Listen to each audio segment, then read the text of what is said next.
Greetings, guys and gaias. I am Desideria, and this is my book reading from the Great Cosmic Mother, Rediscovering the Religion of the Earth, as promised for the Thanksgiving reading.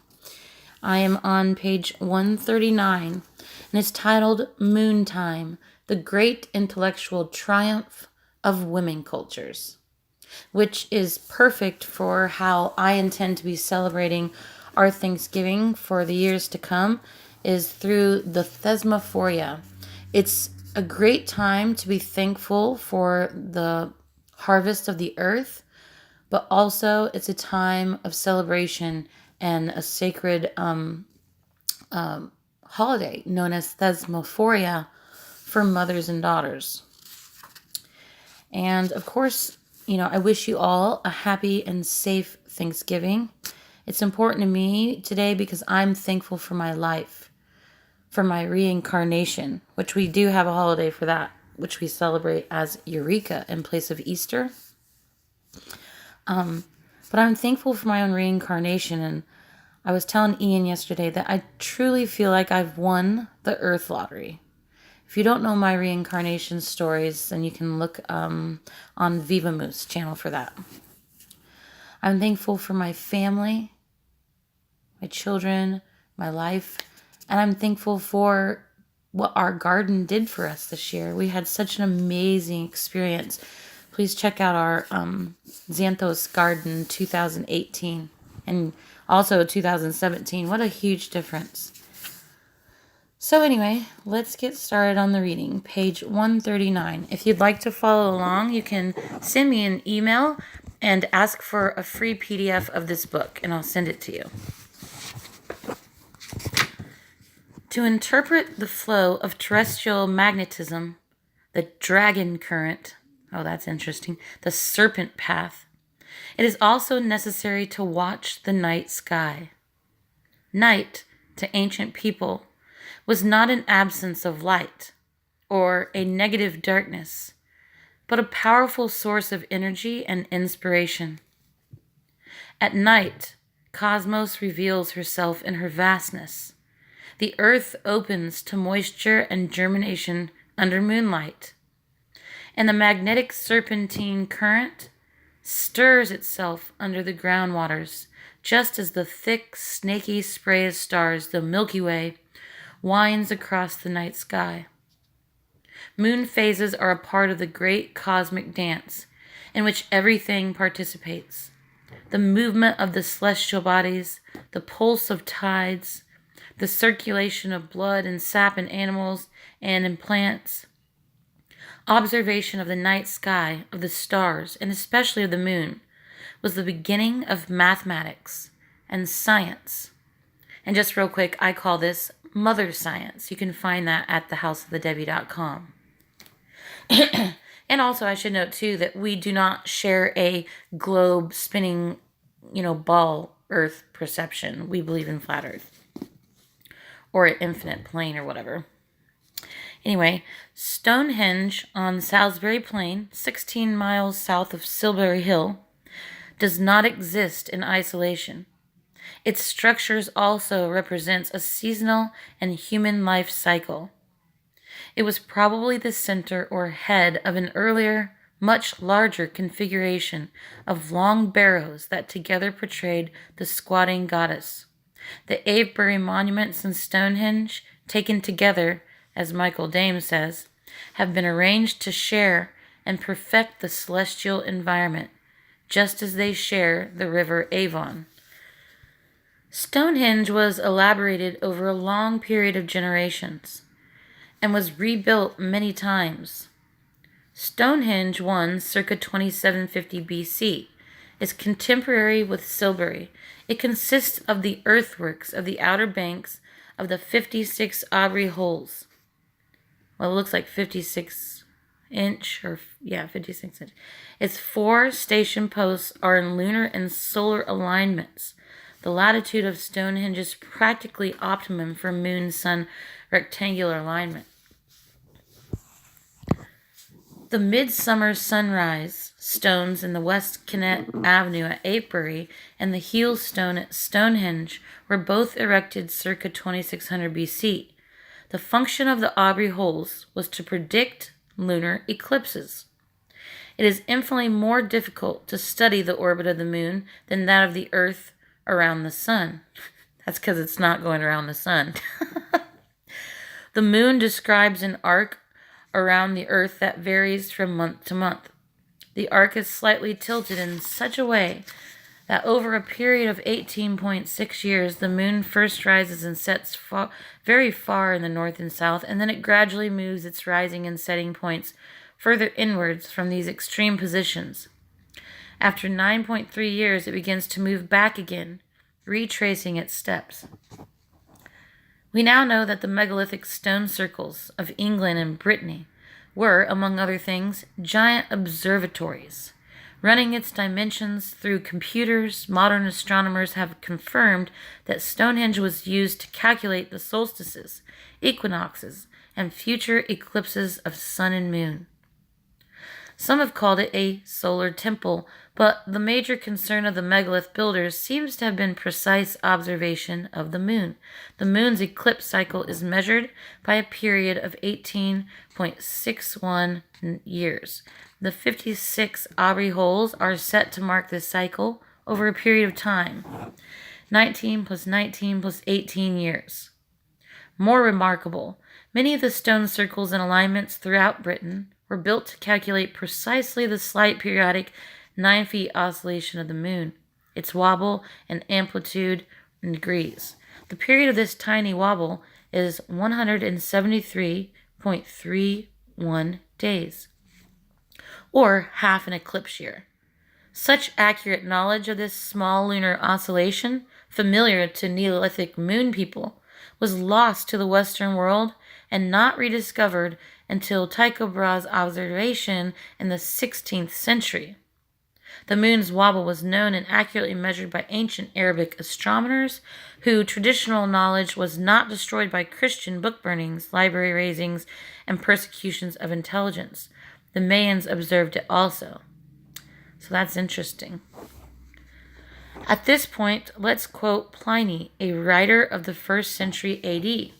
And excuse my voice because it's early in the morning and I still have a dry throat. So, true it is, I confess, that the invention of the ephemerides to foreknow thereby not only the day and night, with the eclipses in sun and moon, but also the very hours, is ancient. Howbeit, the most part of the common people have been and are of this opinion, received by traditions from their forefathers, that all the same is done by enchantments, and that by the means of some sorceries and herbs together, both sun and moon may be charmed, and enforced both to lose and recover their light. To do which feat women are thought to be more skillful and meet than men. And to say a truth, what a number of fabulous miracles are reported to have been wrought by Medea, queen of Colchis, and other women, and especially by Circe, our famous witch here in Italy, who for her singular skill that way was canonized a goddess. And so we also thank the earth today, I'm just adding this part, we also thank the earth today for our herbs and for our good witches that knew how to heal a lot of ailments and died unrightfully for doing so. The charming of sun and moon to lose and recover their light refers, of course, to eclipses and apparently the knowledge needed to predict them, including the ephemerides tables, originated with women and with a female cosmology dating far back into the Stone Age. The chalk banks of Stonehenge Avenue meander for nearly 2 miles from the river Avon to the Henge. There was even an enclosure nearby, very much like the Avebury Sanctuary. It is called Woodhenge, and its egg-shaped ring has 5 concentric circles. At Stonehenge 1, in the concentric circles of Ditch Bank and Aubrey holes, the image of Eye Goddess was created. At Stonehenge 2, 2000 BC to 1800 BC, the station posts are still standing. A half circle of U-shaped, vulva-shaped design was created with precious blue stones brought from the Presely Mountains in Wales, more than 100 miles away. Wow. That part of Wales was itself an ancient sacred center of the Celtic goddess Caerdwyn, abounding with stone circles. The blue stones are about 6 to 8 feet high, delicately colored and finely shaped. Nearby stands Pincherhan, the large gateway cromlech, anciently called the Womb of Caradwen by the Druids. Originally covered by an egg-shaped earth mound, it was a dark interior space where Druids practiced initiation rites. Stonehenge is precisely positioned so that the distant hills align astronomically with the great stone arches. It was built to keep the rhythm of the agricultural year in synchronization with the movements of the astronomical year. Even in historic times, according to Michael Dames, the stones were still related to the wheat harvest. In folk memory and custom, the stones could be counted correctly only by laying a loaf of bread beside each stone. The 30 upright stones of the Sarsen circle probably represented the 29.5 days of the lunar month, with the smallest stone, too, as the half-day. In the final version of Stonehenge, built by the Beaker people, the blue stones were repositioned. The new feature is the unique use of stone lintels. Perhaps at this point the alignment was turned more specifically into the solar temple that most male historians and writers so urgently want to find there. And just to say real quick, they actually did release an article in 2017 that discovered that they had male bodies that were apparently buried with honor, and then women and children, largely women, were off buried at a distance, showing that they had been brutally beat and buried away. So that appears to be true. But even from this later Beaker period, goddess carvings are found on the stones. It is possible that the elevation created by the later trilithons was trodden at the first fruit ceremony, people climbing up by ladders or scaffolding. What appears to be a libation bowl carved with goddess eyes is sunk into the upper surface of the great trilithon lintel. Stonehenge is very majestic, but harsh and gloomy. Avebury is open, deeply maternal in feeling, and the heart of a beautiful rolling countryside, which is presumably why Avebury was condemned to oblivion for centuries, until rescued in the 1930s. And there is no thorough written account of Avebury between 1743 and 1977. Stonehenge, as soon as it was described as a solar temple, took all the attention and later became particularly popular as a Druid temple. The megalithic stone circles were used for the most delicate lunar observations. Alexander Thom, a British civil engineer who measured hundreds of megalithic sites, believed that all the impressive alignments in Britain were lunar. The geometry of the stone circles is derived from the extreme positions of the moon, stars, and sun as they cross the horizon. In particular, the moon can be measured against a distant hill slope, with all the lunar back sites marked by the tallest stones. The great 60-foot-high menhir near Carnac in Brittany, the Breton coast of northwest France, when viewed from other megalithic sites, acted as a marker of extreme positions in the moon's orbit, and this lunar observatory stone dates 4,000 years ago. Lunar sites, according to Thom, were often built in very remote and inaccessible places, particularly along the wild coasts of Britain and France, and in northern Scotland. Night after night, the ancients used foresights on the great horizon circle to calculate a curve on the ground, marking positions with stakes or rods.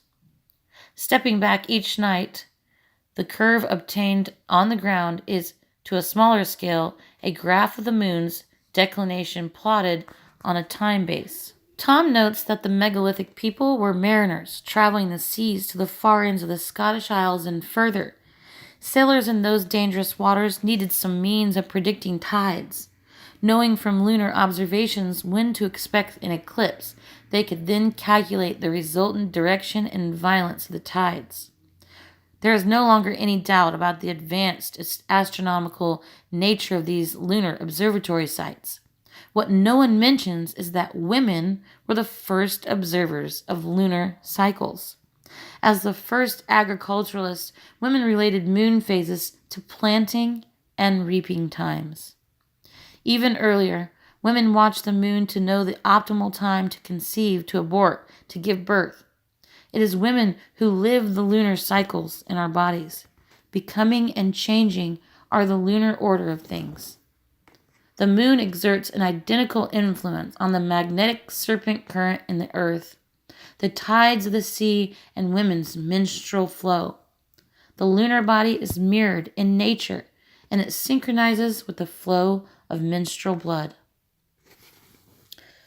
And we're going to turn the page here, and we're going to read on page 145 about lunar calendars. The first engraved rocks and stone tools yet found date from 300,000 BC. This was at the very beginning of Homo sapiens, or as I call it, Heterosapiens, during the early Neanderthal period in Second Interglacial Europe. These permanently marked stones are believed to be time markers, moon time markers, and were without a doubt engraved by females. So early, as Thompson notes, the human is miniaturizing her universe into symbolic form. Thousands of similar pieces of stone and bone have been found dating from the later Old Stone Age, circa 30,000 BC. These are marked with long and often complex sequences of notches and scratches, an elaboration of the earliest Neanderthal engraved stones.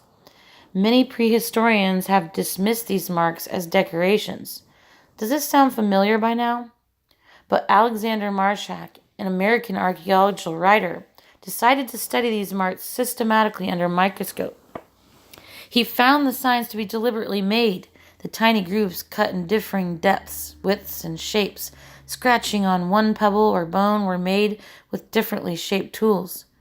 Marshak concluded that the marker changed to a new tool, often cutting a new angle in each change of moon phase. One piece of bone records 6 months on one side, 6 months on the other side. The system had been undergoing refinement since the Neanderthal engraved rocks of 30,000 BC. It was a complicated notation for recording factual data, timekeeping, phase, and cycle marking. And it was in use in European tens, indeed hundreds of thousands of years before what is called true writing appeared in the Near East sometime in the late 4th millennia BC. This notation and the lunar calendar it recorded was the invention of women. Marshak has studied another form of timekeeping, the lunar calendar stick. Originally, perhaps carved from bone, later of wood, the sticks were an elaborate record of the lunar year. One such calendar stick that Marshak spotted in 1828 portrait of a Winnebago chief was 53 inches long with 4 sides or faces. Vertical marks are etched into it regular intervals. Above them are small crescents and dots. These sticks were complex lunar tally sticks that marked the lunar year, brought the lunar year into phase with the solar year, and noted the times of rituals.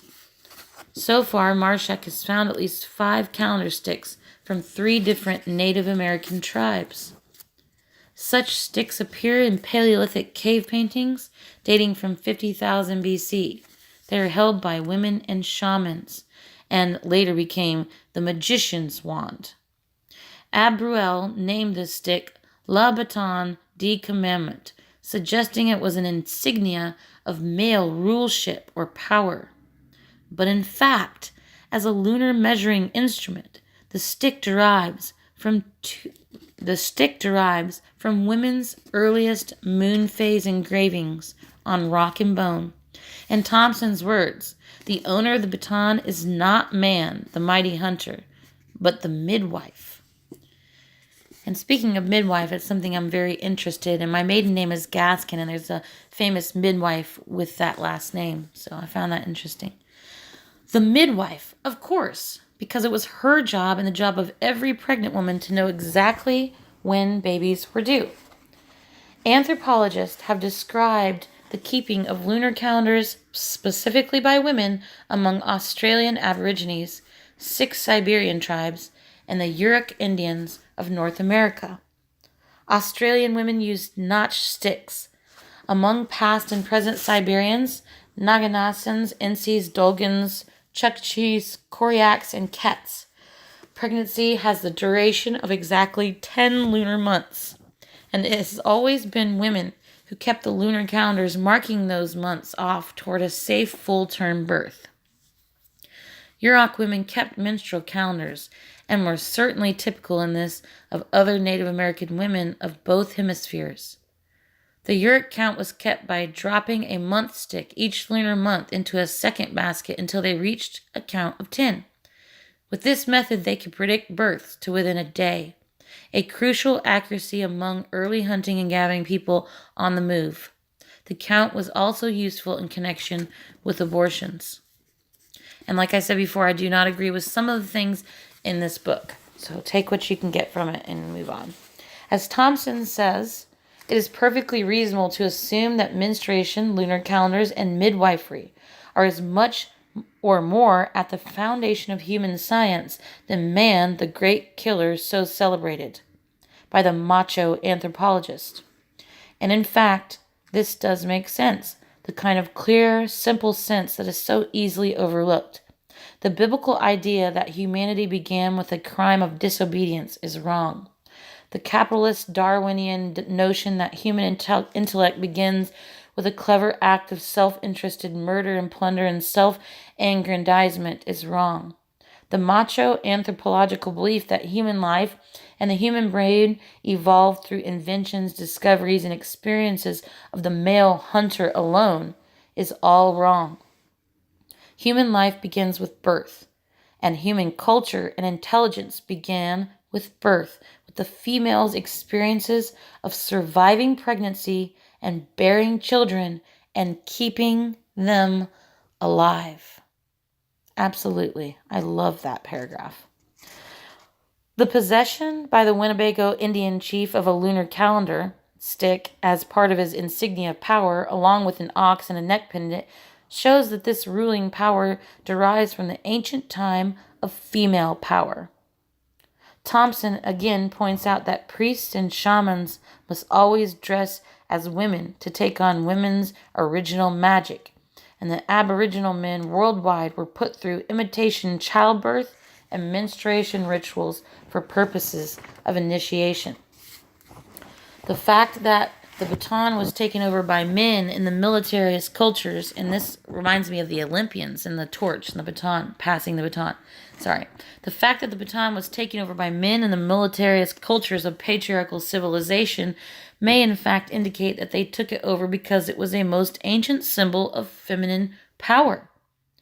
So, at the very beginning of the Upper Paleolithic, women, Neanderthal women, apparently knew that lunar periods were of a certain length, were repeated regularly, and that the phases were roughly predictable within a day or two. Cro-Magnon women in 30,000 BC had formed a conception of a lunar year and were working out a lunar calendar.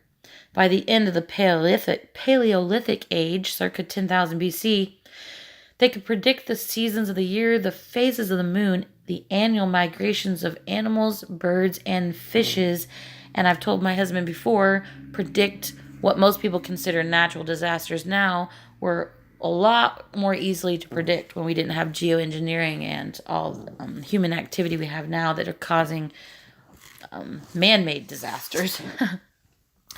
When Neolithic people settled in village sites, they began building their calendars, stone circles that were to be used for lunar and solar observations as well as religious ceremonies.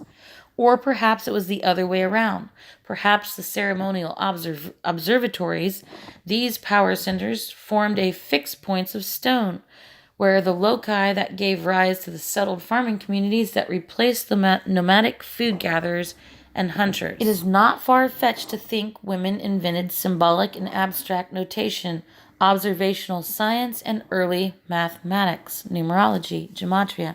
Early women's thought processes, early man's too, were still organic, still rooted in nature and practical experience. Woo, earth keeping. Not alienated or born of a desire to conquer nature. Organic, rational thought emerged from a desire to cooperate with the natural world and from a real integral observance of the needs and rhythms of the personal self and the human community, and, of course, our synchronicity with the earth. It has also emerged from a mind free of the inhibitions, blocks, and dogmas imposed by later patriarchal religions and cultures. The implications of this association of women and the moon would suggest that women were the first observers of the basic periodicity of nature, the periodicity upon which all later scientific observations were made. Women was the first to note a correspondence between an internal process she was going through and an external process in nature. She is the one who constructs a more holistic epistemology in which subject and object are in sympathetic resonance with one another. She is the holistic scientist who constructs a taxonomy for all the beneficial herbs and plants. She is the one who knows the secrets of the time of their flowering, the worldview that separates the observer from the system he observes, that imagines that the universe can be split into mere subjectivity and real objectivity is not of her doing. She expresses the withness of the body that Whitehead tried to rediscover in his philosophy of organism and process. Here is the philosophy that stood before the speculations of the pre-Socratics. She is the Holy Mother Church, which Descartes challenged when he cut the umbilical cord between philosophy and the church and split reality into the res extensa and the res cogitans. I don't even know what that means, people, so good luck.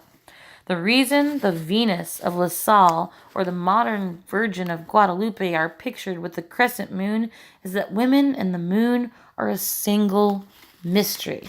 And there's actually an Egyptian proverb that says that women holds all the mysteries of the universe within herself. I have that on my website at thehouseofthedebbie.com.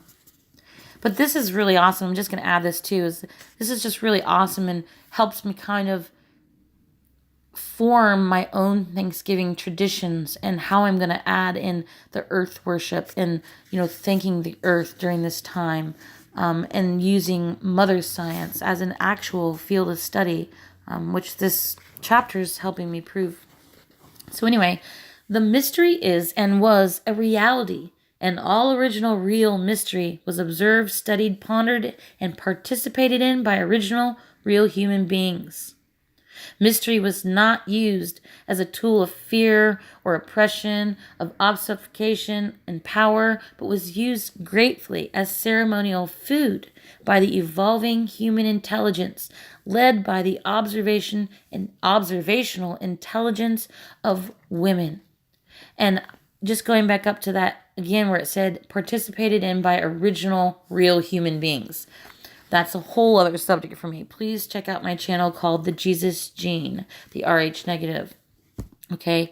And then also I want to raise the point where it says, led by the observational intelligence of women, evolving human intelligence. It reminds me of the Owl of Minerva, the Owl of Athena, the AOE, Age of Enlightenment. In the Women's Encyclopedia of Myths and Secrets, Barbara G. Walker reminds us that mathesis, ma-thesis, means mother wisdom, and originally referred to divination by the stars. Worldwide in ancient and modern languages, the word ma means mother. The first astrologers and mathematicians, meaning learned mothers, were women. Mother science. And I added that. Mother science is my term and my whole thing. So, yay me. The Lunda people of Africa, Angola, tell of a girl who discovered a method for measuring long distance and boundary disputes. In her daily tasks, she wove wickerwork doors for huts from leather strips, measuring them a thumbnail wide. She noticed that an ox hide could be cut into a continuous strip to cover a great distance, and that all ox hides produced strips of similar length. So she suggested the strips be used as standard units of measurement by her tribe.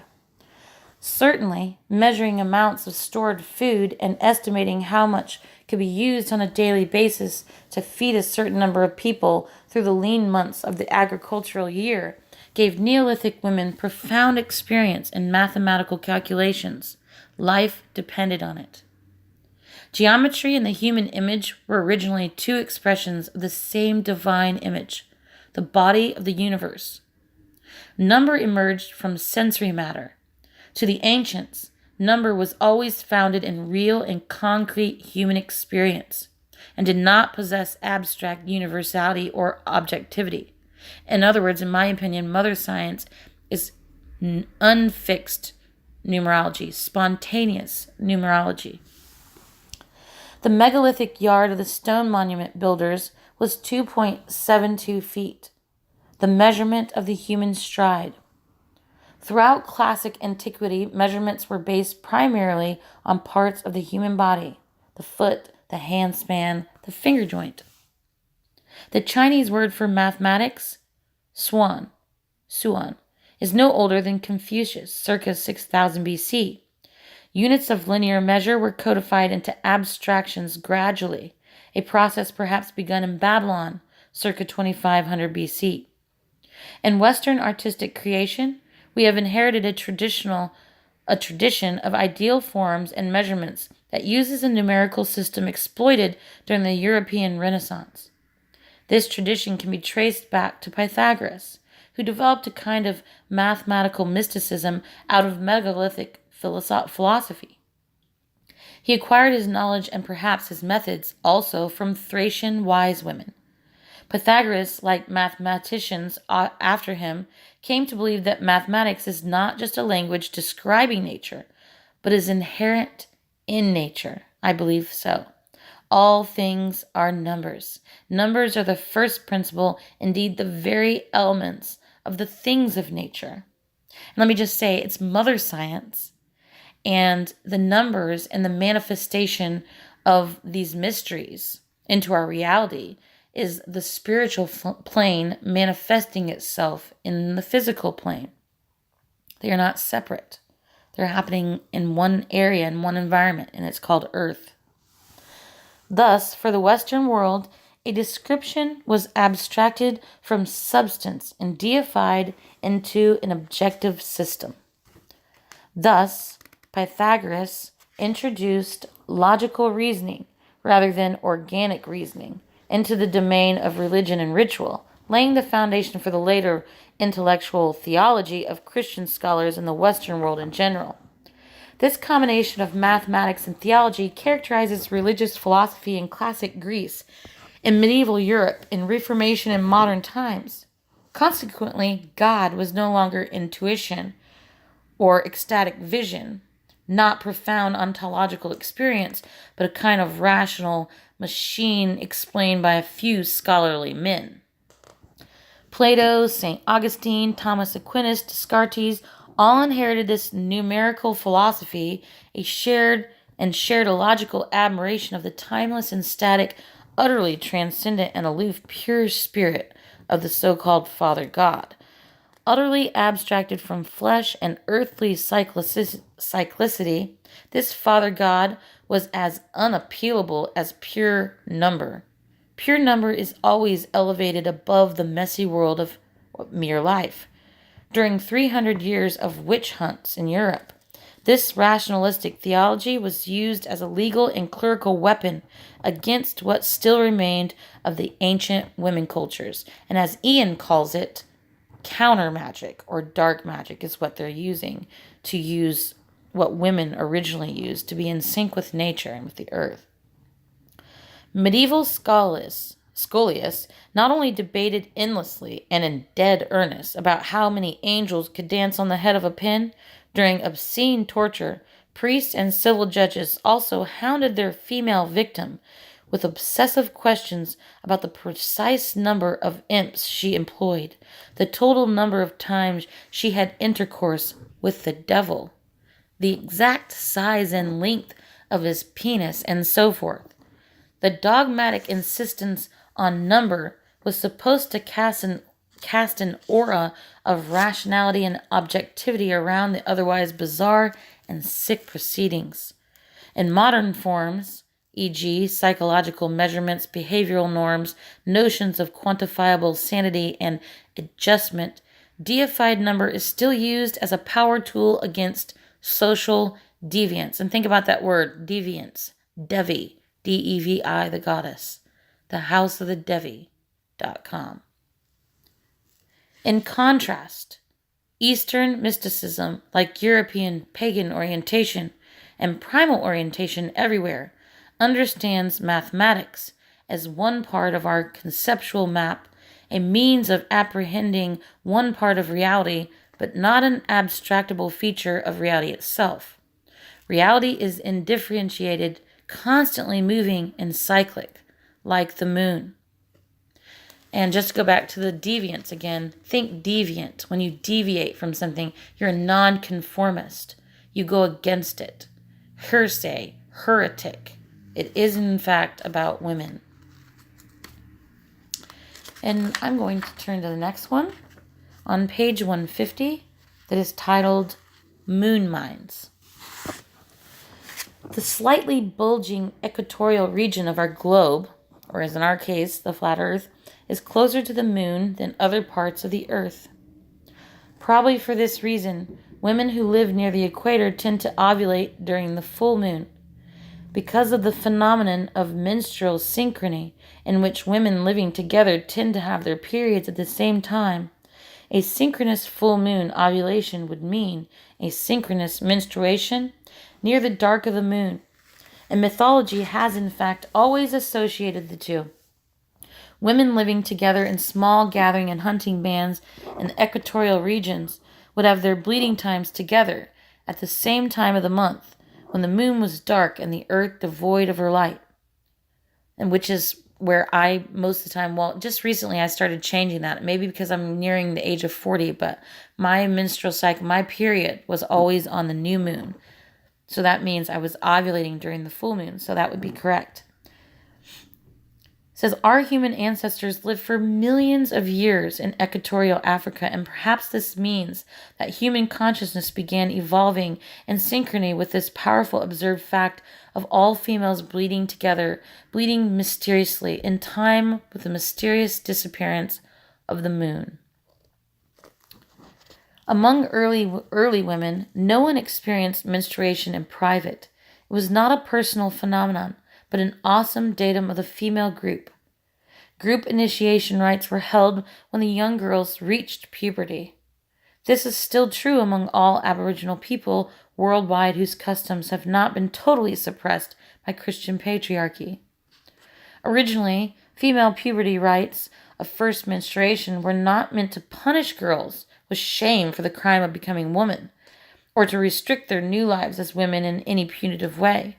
The rites were a celebration of female power and an initiation of the young girl into the wise and careful use of that power for the benefit of all. The first menstruation was a transition into partaking of the nature of the cosmic mother and of her full face, the moon. Women's monthly cycle being seen as the same duration of the moon cycle, and women's bleeding synchronous actually or legendarily with the dark moon, it was easy to believe that the moon mother was bleeding also. The witches' Sabbats were originally observances of the sacred or taboo days at the new and full moon, critical days of her cycle, days and nights of great power for good or for harm. Women originally went into menstrual huts in order to gather the dark moon power, to focus it and study it in solitude within herself. In both group and solitary meditation, moon power became mind power. In most languages, there is a common root word for moon and menstruation. Our own word for menstruation comes from menses, the Latin word for month, which was measured originally by the moon. So mensis in min actually is mind as well. And both words are related through Indo-European roots to the Old English word mona, moon, deriving from me, which meant both mind and measurement. All are cognates: moon, mind, measurement, month, menstruation, since it is the moon mind that establishes measurement, including calendars. This cluster of meanings can also be found in Egyptian moon god, who is worshipped as the creator of the alphabet, the art of writing, literature, numbers, counting, and wisdom. Though the Egyptian moon god was male, he was seen as the lover of the goddess, and thus assigned her attributes. Menstruation also means moon change, also mind change. The mother was seen to rest at full moon, when she was neither waxing or waning. Sabbat means heart rest. The witches' sabbats were first held once a month, but later at each quarter of the moon. All witches' celebrations, all pagan rituals were acts of cognizing a revolving process, change within continuity, continuity within change, around and around forever. Reminds me of the 8 infinity sign. I'm going to take a drink here. I'm sorry. I love Pepsi. Probably shouldn't drink it, but I am.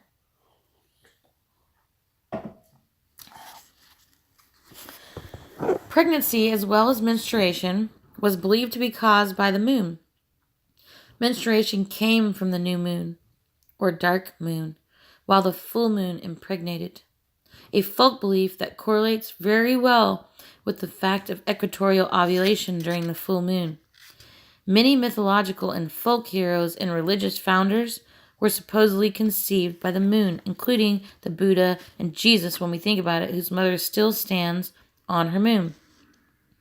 Physically, the moon exerts a gravitational pull which, combined with that of the sun, deforms the Earth's surface by as much as a foot. The surface of the ocean is pulled into a bulge measuring several feet, causing the tides.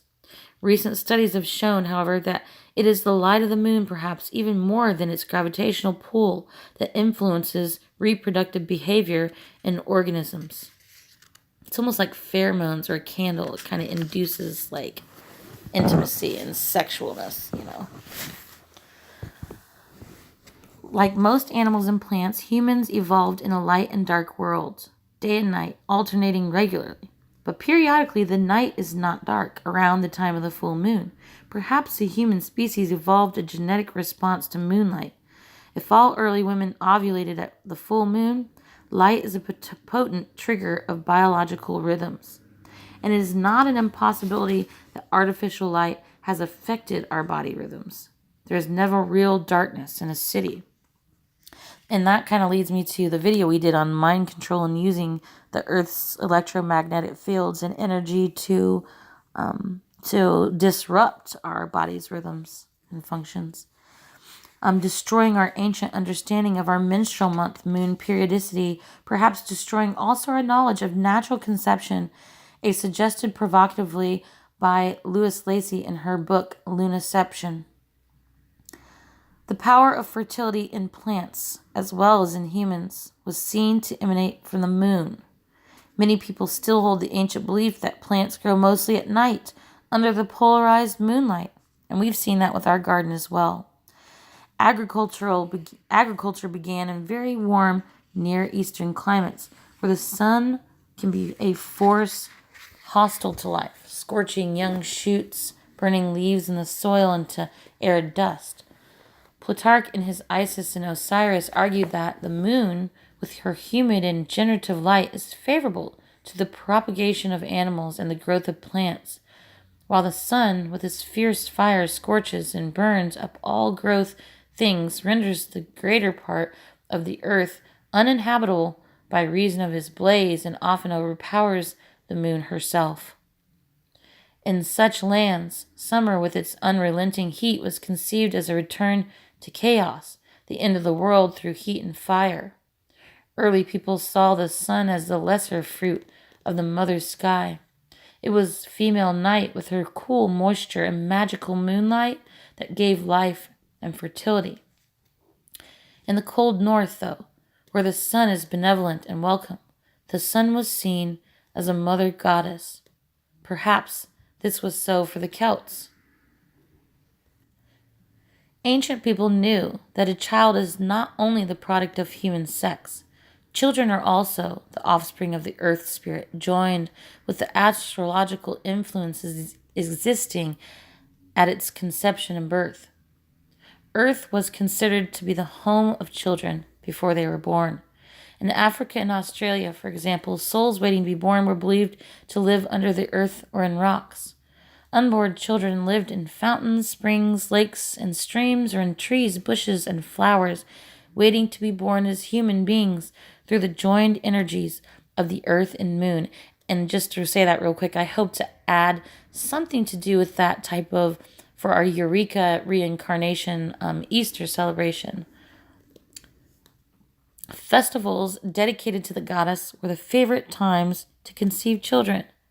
The moon's monthly waxing was beneficial to an infant's growth, and there were baptism rites where the baby was exposed to the moon, sun, and earth, incorporating the newborn within the celestial sphere or family. In this way, both Bantu Africans and Native Americans linked the social, biological, and spiritual worlds. Among people for whom sex does not imply impurity or hold magico-religious danger, that taboo on the sexual act does not occur in relation to ceremonies. Rather, ceremonial sex was also a powerful act leading to spiritual perfection, such as Tantra.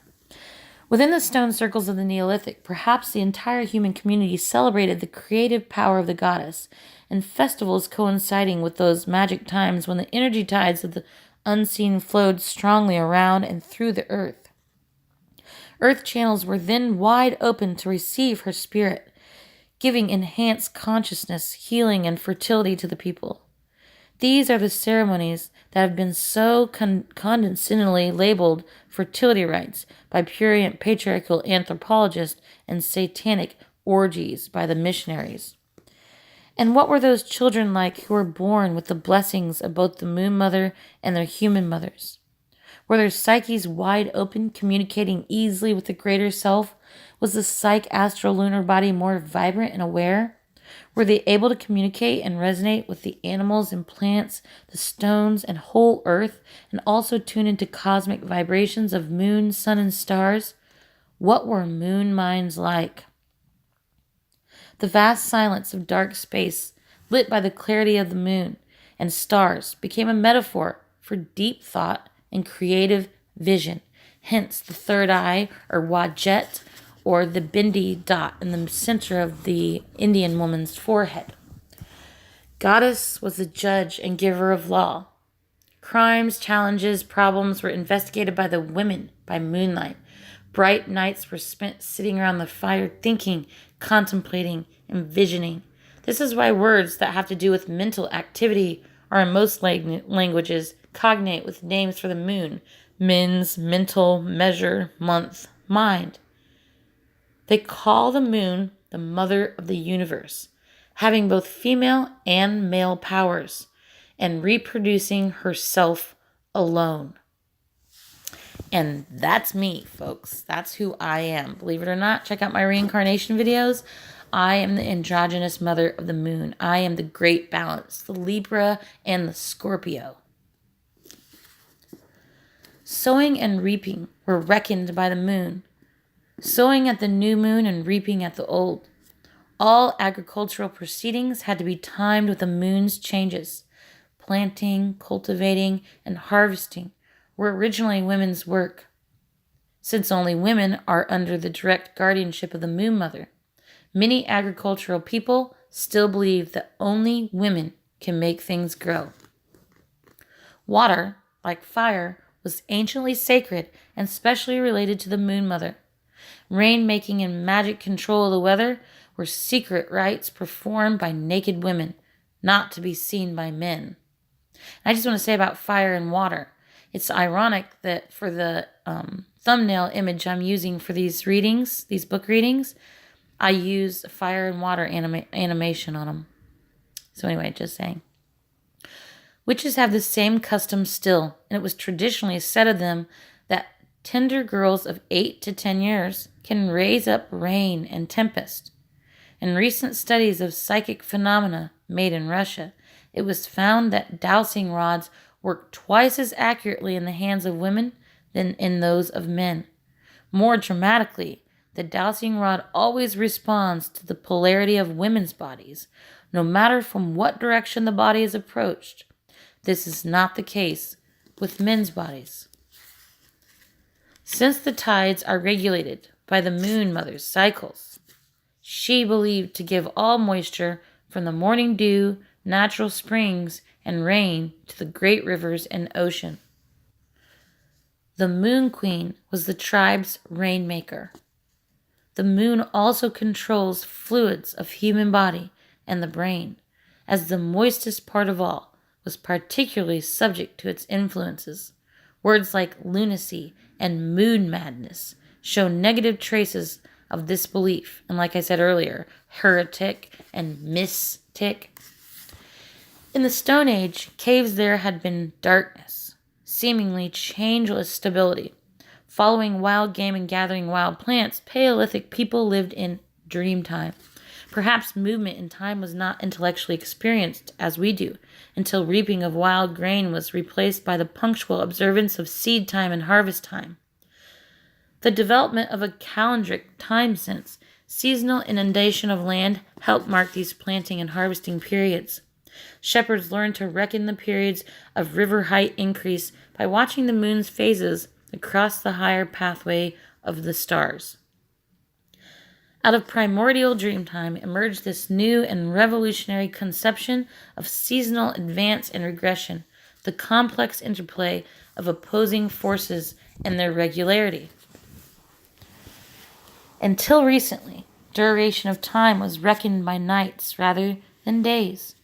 This can still be seen in time words like fortnight, honeymoon, month, which means moon. Originally, the month was a triplicity, like the moon cycle, waxing, full, and waning.